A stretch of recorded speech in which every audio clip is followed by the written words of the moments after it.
the Sky Ring fire, with copies of which are available at in the reception there. So I believe that they're available for sale. Is that right? Yeah. So Musheir is going to talk to us now about Gaza, and he's got his presentation here. So welcome. Thank you very much. First of all, thanks for inviting me. And what a better name than I couldn't think of a better name to give a talk under Sumud. More than Sumud, as Muhammad very eloquently described. I will just start by, for people who don't, possibly some of us don't appreciate how tiny is Gaza. This is the map of Gaza. It's a very small piece of land. It's only 365 square kilometers. The Mediterranean Sea on the west controlled by Israel, north and east controlled by Israel, and the south is controlled by Egypt. But really this is a mistake, because under the Camp David Agreement in 1979, Israel has control over who gets in and who gets out, and movement through Rafah border crossing. So you can effectively say Israel, if it needs to do it and impose it, have control on Rafah border crossing. Otherwise, Egypt will be in breach of Camp David. Three main cities: Gaza, Khan Yunis, Rafah, Deir al-Balah, a smaller city, 19 refugee camps in the Gaza Strip. This is a very important slide, and I'll come later to why it is important. It shows the movement of refugees following the 1948 ethnic cleansing of the Palestinians. They moved north to Lebanon and Syria, east to the West Bank and Jordan, and you can see at the bottom movement, very big movement to the Gaza Strip, which doubled the population in a matter of a month. That was when the catastrophe happened, when 532 Palestinian villages were wiped off the map, and 800,000 Palestinians were made refugees, as highly described, by force, by massacres, despite the various lines. Now, the first point I want to concentrate on: Israel always moves the goalpost. Always. They're masters of moving issues. So people worldwide concentrate on one issue, and once Israel gives some compromise on that issue, they tell the world, why are the Palestinians wanting more? And this is really dangerous.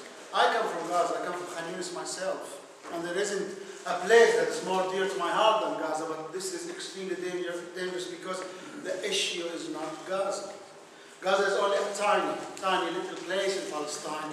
The issue is much more serious and more complicated, and you must remember that very well. The issue is, as Israel trying always to move the goalpost, the issue is the 1948 catastrophe, and the issue of refugees, occupation, the issue of, obviously, Zionization or colonization of the West Bank. As we meet here, it is happening already, and Palestinian refugees all over the world as well. So we must be careful about that. If Israel compromises tomorrow in Gaza, it doesn't mean that the Palestinians are in the wrong, because what else do they want? It's very important to be aware of that. I mean, before I speak about the war of Gaza, which is extremely important to talk about, to put it in the right context. So many contexts coming within the war of Gaza. I just want to warn against what you all suffer, and we suffer as campaigners. The fantastic ability of Israel to distort facts. The masters. And in the last war, they distorted facts. As they did in 2008, 2009, as they did in 1948, until some brave historian, friend of Haim and mine, Ilan Pape, came and gave us some documents to say, and as Haim mentioned, took us back to 1896, that the plan to ethnically cleanse the Palestinians was there, but the lie was there, and until now, big sections of the Western public opinion believe that lie. The Palestinians left upon their own choice. Arabs promised the Palestinians to throw the Jews in the sea, and these lies, they're masters. In 2008, again they lied the same lie. Rockets were launched on Israel. We cannot, as a democratic state, stay and leave our citizens under fire. When facts tell us different. That there was a truce signed or agreed on in June through the Egyptians, June 2008, truce between Hamas, Jihad, and Israel, and in November twice, Israel reached that truce, killing 23 Palestinians in the two invasions that they carried out on the 5th and the 19th of November 2008, killing 14 Palestinians among the 23 were civilians. Again, the whole world, or a big section of the world, believed them. In 2012, they killed Ahmad al-Jabari, the supreme leader of Al-Qassam brigades, when he was negotiating a truce with him, but it was such a good target, and obviously, as Hayy mentioned as well, there was some tension within Israel internally, and Netanyahu was in danger. Again, the world believed that the Palestinians launched the attack when it was a reaction rather than an action that was taken by the Palestinians. In 2014, very quickly, I just want to remind you that 3 teenagers, we call them teenagers, they are teenagers, but they are secular colonizers, teenagers, living in one of the most radical, ultra-Orthodox Jewish settlements, but obviously killing is killing, and we, as human beings, we're not happy or we regret any killing, but those weren't teenagers going to play games or whatever. They were part of a very strong ultra-Orthodox Jewish group. Of course, instead of behaving in a very civilized manner, like any country in the world, carrying out an investigation into what happened, then finding the culprits, Israel went to the collective punishment of big parts of the West Bank. Really, the entire Hebron area were put under their collective punishment, storming of houses, closure of areas, arrest of people, arresting 500 Palestinians, including all Hamas members who were released in the Gilad Shalit, the exchange of Gilad Shalit, the Israeli soldier was captured by the Palestinians. The killing of the boy Mohammed Khudair by the settlers and burning his body, arrest I talked about, and then raids started to happen, to take part on the Gaza Strip. Twice they killed 2 activists of Salah ad-Din brigades, then they killed 2 activists of al-Jihad. Then the incident on the 7th of July that made the resistance retaliate was the killing of 6 Hamas fighters in Rafah by Israeli Air Force. Now one can argue the Palestinian resistance can be much wiser, and they should have understood the provocation, should have understood that Israel wants them to fight. But obviously, in situations on the ground, and when people are attacked, and when people are killed and injured, you cannot really think the way we think from our comfort here in Europe, and think people can think of stuff like how we think here. Obviously, there's a very important point. Initially, despite all attacks, Hamas denied any responsibility in what happened to those 3 young boys. Categorically, Hamas, Khalid Mash'al, everybody said later, Mash'al said that, yes, we carried out, we didn't know about it. But initially, up until the end of the war, Hamas insisted that we didn't do it, until one leader called Saleh Haruri in a meeting in Turkey said, we did it. And then the leadership, until now, they're saying that we didn't order it. But the collective punishment happened when Hamas was denying it. So without any evidence, Israel went into the attack. So that's another episode of provoking the Palestinians into action and then telling the world, or into reaction, and telling the world that we cannot just not retaliate against those terrorists.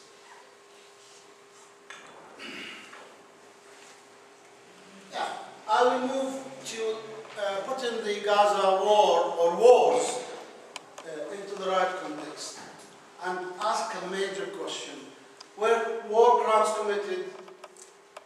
Sorry, I need to do my spelling right, Committee did. Were war crimes committed in the Gaza Strip in 2008, 2009, and 2014. I mean, attacks on hospitals. Not my words, not Palestinian words. Attacks on hospitals under international law are war crimes.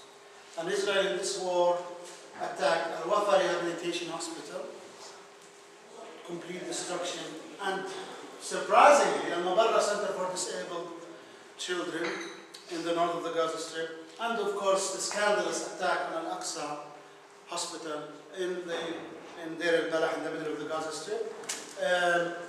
And to add insult to injury, they gave them a warning to evict the hospital. How on earth can you evict the hospital? 2 patients in the intensive care unit died, and 2 babies in the incubators died. And obviously they couldn't. They told them we couldn't yet. They bombed the hospital. Under international law, even if you're fired at from a hospital, even if a fighter is on top of the roof of a hospital, firing at you, which wasn't the case, you cannot retaliate fire to a hospital or educational center. But Israel, of course, is above international law for reasons that were mentioned, the support of the United States and Britain and the European countries.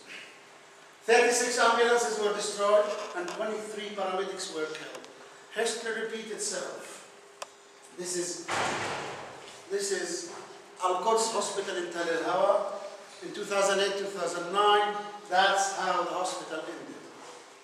5-story hospital were bombed and burned down, as you can see it. And the images of doctors pushing incubators and nurses pushing in the main street are still with people till this day and age. Again, a war crime. Attacks on environmental targets. I mean, the attacks on water wells, on agricultural land. I will go through it quickly. I have a list here of what happened in 2014, but time will not. Water purification stations, tens of water wells, attacks on vast areas of agricultural land. Again, under international law, you are committing war crimes. Of course, I missed the power station near Musheir in the Gaza Strip. Again, half of it were destroyed, cutting supplies from big areas in the Gaza Strip. Again, history repeats itself. In 2008, 2009, they destroyed large parts of the only power station in the Gaza Strip. And Nemir Water Wells compound in Jabalia, massive, nearly 4 times this building, 5-6 times this building. Without a doubt, you cannot mistake it for a military target. There was nothing happening from that area, yet it was completely destroyed. Al-Badr flour mill, which provides Gaza Strip with 70% of the flour. I don't know what the G is. Gaza Strip flour, yeah. Sewage treatment plant in Beit Lahia are bombed. 200,000 liters of untreated sewage were released into agricultural areas, destroying a lot of boats in that areas. Attacks on educational establishments, attacks on 6 universities, 222 schools were targeted this war, including 76 United Nations schools. This is one of the schools which were attacked, Khalil and Nubani School. And this is how the new year looks. Can you see on the left? It's the same photo. But that's the Sumud that we were talking about. They are raising the Palestinian flag. And those children believe that no matter what, we will go to our new school year. This was taken in mid-September, this photograph. Human shields, very important allegation to counter. Israel always says to the world, we act, we kill civilians because the Palestinians use civilians as human shields, use children as human shields. The first argument, if I use Anthony, isn't it, as a human shield, does this give you the right to kill me and Anthony? You know, it's an argument that cannot be justified, but the world is not believes what those fantastic Israelis always say. And the first lie started with the first day of the war with the family of the Kawara family in my own town, Khan Yunis. They didn't know the intention of the Israelis. They thought this is like a war which they will see since the Israelis. So they warned the Kawara killed the house. So the entire neighborhood went on the roof to wave, like to say to the army, you know, we are here. They bombed the house, killing 7 members of the household on the 8th of, that was on the 1st, and injuring tens of Palestinians. Of course, this is another human shield. I'm sorry about the story. This is the story of Shayma Sheikh Ali. It shook the entire world that is interested in the Gaza. Her mother, Shayma as well, she was named after her mother, was 9 months pregnant with Shayma. And she was killed in the bombing of the house when they were inside the house.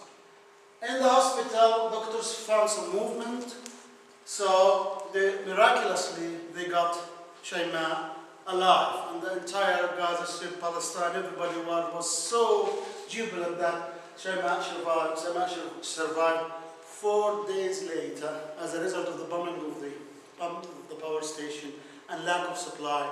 The incubator she was in stopped working and Shayma passed away. This is the type of war crimes we are up against. This is why it's important to put it in the right context. We say massacre, we say war attack, we say barbaric attack, but we must understand, educate yourself of the nitty-gritty of the situation.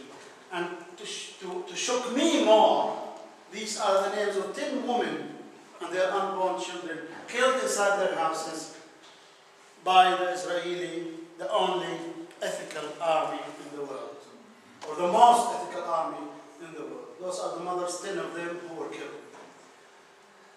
Again, on the same issue of human shields, this is a tragedy I suffered personally because those are my second cousins.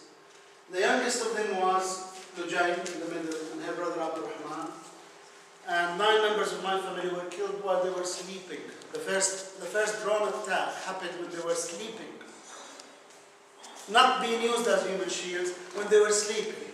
So they ran downstairs on the front door, the second rocket, 10 seconds later the third rocket, killing 9 and injuring tens of my relatives.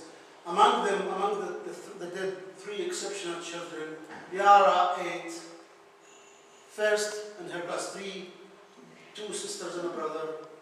Nadim, 15, and Abdurrahman, 12. All of the 3 of them are first in their school every year. And the family were so proud and so much bragging about them.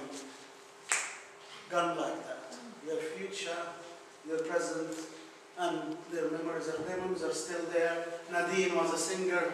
He was very promising children choir. And those are the human shields that the Israelis are talking about. Over 70 families suffered the loss of more than 3 members. I'll go through the quickly. 26 members of the Najjar family. Khan Yunis, Shijai, suburban Gaza, 23 members. Al-Hajj family, 7 members. Kawara family I talked about. al-Farra family I talked about.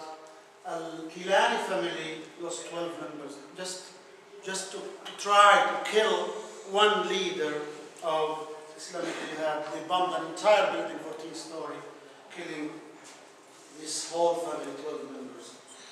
Most of these families, over 70, either fleeing their homes from the bombing or being killed inside their homes.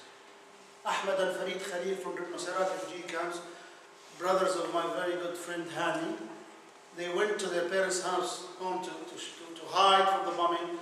Following morning, as they were walking with their families, they were bombed. They were both killed with members of their families. And then, very, very openly, very arrogantly, we come out and say we cannot because we are killing civilians because they're being used as human shields. So this is important to remember. All these families, remember the names, remember the circumstances. So we're not talking about numbers, we're talking about people, we're talking about faces, we're talking about lives, hopes, dreams. We're talking about ordinary people who were going, wanting to survive and were killed savagely. So I'm sorry, I'll go through very painful to remind you, those are some of the victims of the Israeli massacre. All children, 570 of them. The children of Bakr family, you all saw it, but I put it to remind people, they were playing on the beach again. The propaganda was there. Yes, we killed them by mistake, but what were they doing playing on the beach? You know, they were as a truce and they were playing on the beach. They cannot stop lying, the injured, of course, this image. And this is what was Muhammad talking about, the Sumud. Even if you don't understand it, the victory sign comes out whenever anybody comes to photograph them. That's the biggest weapon that the Palestinians have, despite everything. And that is Sumud, which you are here. Again, this is one of the most painful photographs. Amir al-Ratib was born on the 11th of 8, 2009. Was born on the 11th of July 2008. No passport photo. He needed urgent treatment, severe injury, and that's his passport photo. That is his passport photo. The 5 Baluchi sisters, again, history repeats itself. 5 Baluchi sisters, 2008, and the Lama and Haya Hamdan. They were sleeping after midnight when they were bombed in their own house. And Laya and Haya Hamdan as well. As I said, I'm sorry, didn't spare Christians. 2008, 2009, Christine Turk was killed, and in this attack, Sister Iman Ayad, a nun, was killed inside her own house in Gaza. That's Lu'ay, blinded by the injury in 2008, 2009. That's a birthday party for Palestinian children visiting their father and celebrating his birthday. And that's the repetition of the crime. This one is from Gaza, this one is from Rafah, both F-16 attacks. In the middle of residential areas. I'm not doing the time, good. Humiliation. Now, I want us together to watch this, what you don't see in the mainstream media. It's a young man who lost all his family in the Shujaiya massacre when they demolished the entire area, Dahya doctrine, put it on your slide. The Dahya doctrine Israel developed after 2006 war because they just said we will destroy everything in our face and then send our troops. And that's what they did in Lebanon, and that's what they repeated in 2008, 2009. And that's what they repeated in 2014. The man went to look on the rubble for his family, dead family, accompanied by internationalists, activists, journalists, and medical crew. And let's see what happened. Oh, did I? Sorry. Yeah, it's this one.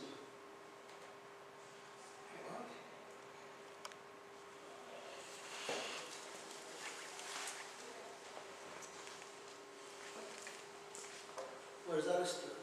Oh, here.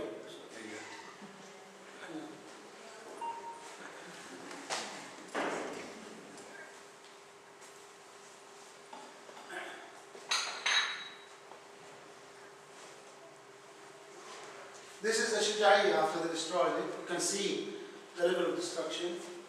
And you will see the man eventually. That's something you will not see. I don't know if you've seen it on the BBC One. But how he's executed. These are the medical crews there, the internationalists here. And he reaches in the middle. You will see him. Oh, we don't have sound. What is that? Sorry.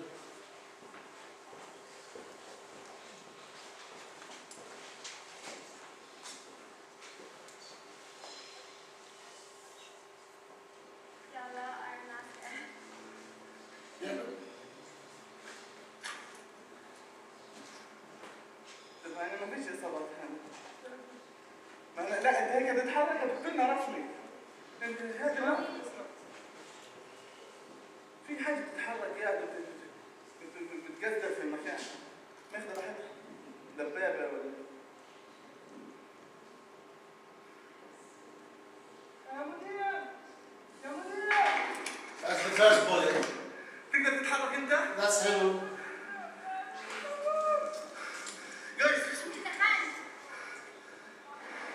Defenseless, look. يلا يلا يلا. شد الليل. He said his last prayers. That was one of the most يا رب. Shocking war crimes. He was looking for the bodies of his family. The same thing happened in 2008, 2009. Here Najjar, a 42-year-old woman from Khuza'a, when they asked people to come out, came with a white flag in front of 16 women shot in the head. Documented. The Abed Rabbo sisters, very famous story. They even killed the horse, which the family tried to bring to, after they stopped the medical crew from reaching them. They tried to bring a horse on a cart, they killed the horse, killed 2 sisters, and 1 is paralyzed. When they were waving a white flag.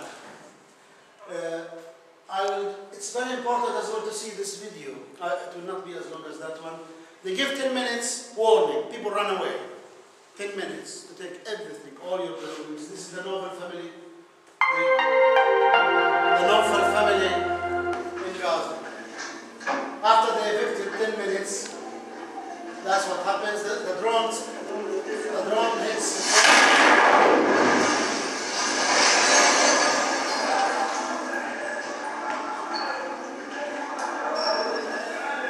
Followed now with F-16.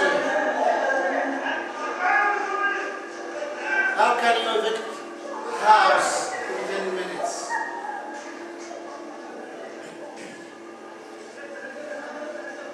Obviously, news are spread and people.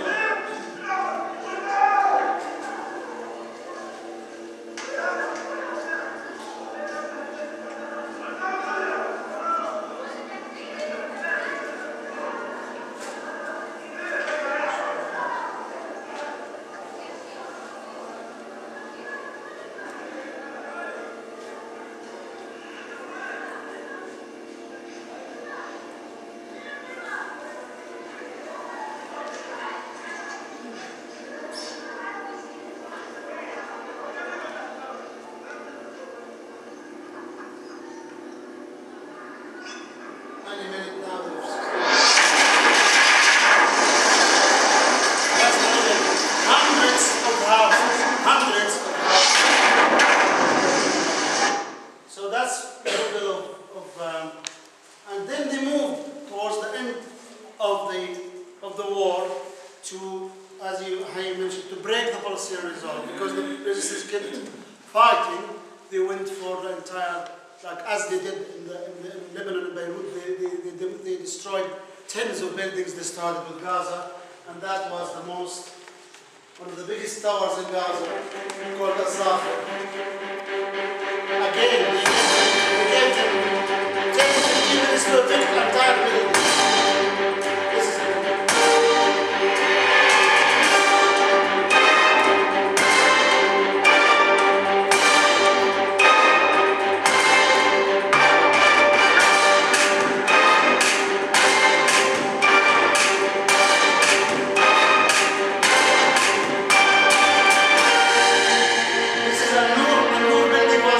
Was to be done 3 days later, but escaped.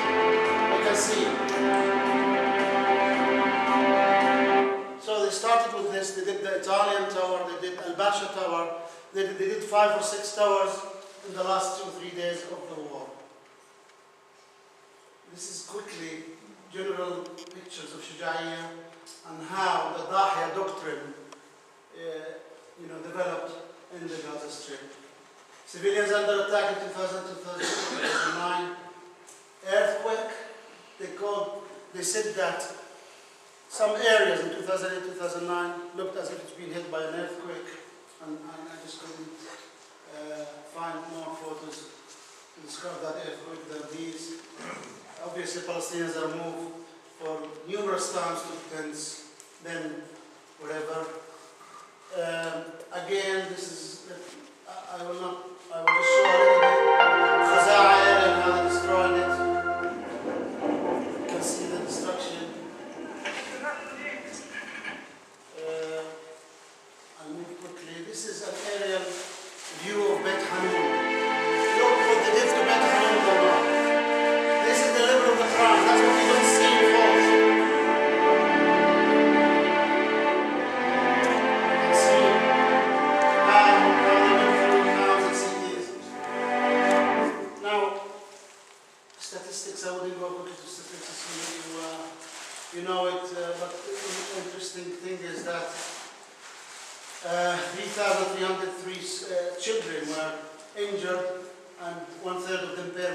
disabled, property, schools, houses. I'm happy to give them to anybody later, but it's massive, massive numbers. 2,465 houses, 13,217 houses partially destroyed, minor damage nearly 40,000. 550 factories were attacked, 50 were food factories, employing 2,000 people, 62 mosques, complete destruction, 109 partial. One church was partially damaged as well. Displaced Palestinians, 450,000, because they simply declared 3 kilometers of the Gaza Strip from the border as a no-go area. So 1,800,000 still in schools and displaced. Israelis killed 70, 64 children, one child very regrettably, one woman very regrettably. Anybody who's killed is regrettable. That's the difference between the two so-called rockets. Israeli society is moving right, as Hayim mentioned. 96% of the still got 10 minutes according to it. 12 o'clock, I started 20 past. Yeah, society moving right. Shocking statements by members of Knesset. For instance, Ayat Shaki, Palestinians must be killed, including their mothers, because they are snakes who give birth to small snakes which become poisonous, and they must all be killed and their houses be demolished. We are talking about members of the government, Deputy Minister of Religious Service, even the Han. Palestinians are nothing but animals. They deserve to, don't deserve to live. They're nothing but animals.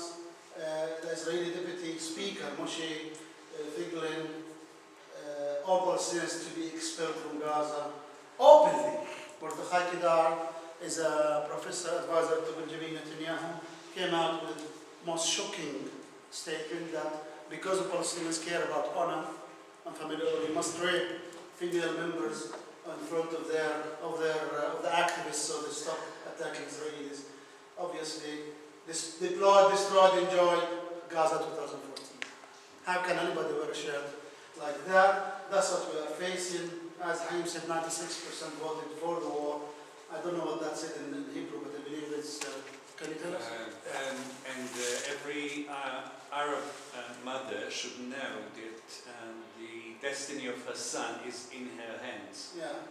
In my hands. In my hands, yeah. Avigdor Fieldman is a very famous Israeli lawyer or a barrister who came and he said that we have become a militarized, vicious society, maybe fascist. I removed the maybe. I think they are becoming fascist. Zahava Galon, we have turned the leader of Meretz, we have turned the world society.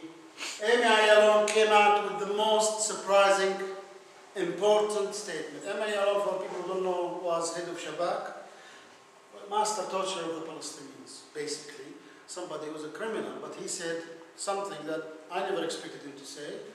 He said that unless Israel, including not only government, but the Israeli people, accept to change the historical story, the historical narrative, and accept that we have displaced these people and caused their suffering, there will be no hope for peace. And this is extremely important to remember. The Israeli society is in denial. We haven't done. Why do they hate us? People believe that they hate us because we are Israelis, we are Jews, they are radicals. It's coming back again. The most important thing which we talk about, Palestinians, despite all the suffering, don't want sympathy only. They don't like it. They don't welcome it if it was only sympathy. They want sympathy that is preceded by understanding of historical tragedy, historical catastrophe, and respect for their resilience and Sumud. Despite all this, very quickly, there are people who are working hard, like you, with children and children projects. And these are some of the projects that you mentioned in my book, that my book will go to. My book is the story of 17 cases of 2008-2009 from a side that is not common in the Western media, ordinary Palestinians who go about their lives, children who love life, children who love cartoon, children who love animals, children who care about birds, children, women who are the pillars of their household, the vacuum that was lifted, somebody who was wanting to become a member of the Palestinian Olympic team in 2012 in London. Then he lost his leg while he was, really training hard in the war. Of course, and it's a document to prove war crimes. I'll just go through this very quickly. That's Never Stop Dreaming Center in Khan Yunis Library. That's in Jabalia, Al-Asriya Children's Center, Jabalia Refugee Camp, Library and Hall for Children. Again, Al-Asriya, consignment of books. New Horizons in Musheir Refugee Camp, computers, books and toys. New Horizons Scout, they asked us for the projects. I will talk about this in the workshop, how we can work and what principle we can work. Because it's important, the principle we work, the approach. Playground equipment, play area we created, children mobile library in Khan Yunis, started very, very briefly. I'm finishing in 2 minutes, don't worry. Children mobile library. So it tours areas where there are yards, get children, give them 5 hours of hope and work. Children mobile library. Very successful, small projects, but they bring a lot to those children. Face painting, simple things, storytelling games. And they always have a photo thanking us, which we don't ask for, but they insist on it. Again, more photos, pleasant photos. I'm showing these photos to show that it's not all doom and gloom. This is one of our most fantastic projects, ball pool in Musheir Refugee Camp. When I took these photos, look at the children. The first will be open, and the children were ecstatic. I'll finish with these 3 slides to show you an environmental catastrophe that has happened and is increasing the Gaza Strip. This is the beach on Gaza City opposite one of the most affluent areas, Al-Rimal al-Gharbi, Western Rimal. And you can see the partially treated sewage going into the Mediterranean Sea, and you can see the beautiful Sea of Gaza turning into partially sewage, and you can see the difference in color. And all this is related to the fact that you need electricity for at least 16 hours continuous to be able to treat sewage. And Gaza never, ever had this amount of electricity, 16 hours. And of course, fuel shortages. You can see that's again hopeful, one of the lovely pictures of Gaza, because Gaza is not all destruction. This is the port of Gaza, and those are our 2 beloved Qasim and Qais on Gaza. Now, I will finish with one thing extremely important. And again, reiterating what Haim said. As long as Zionism and Israel are one thing, as long as Israel is an expansionist, racist, criminal state, we shouldn't compromise with this state.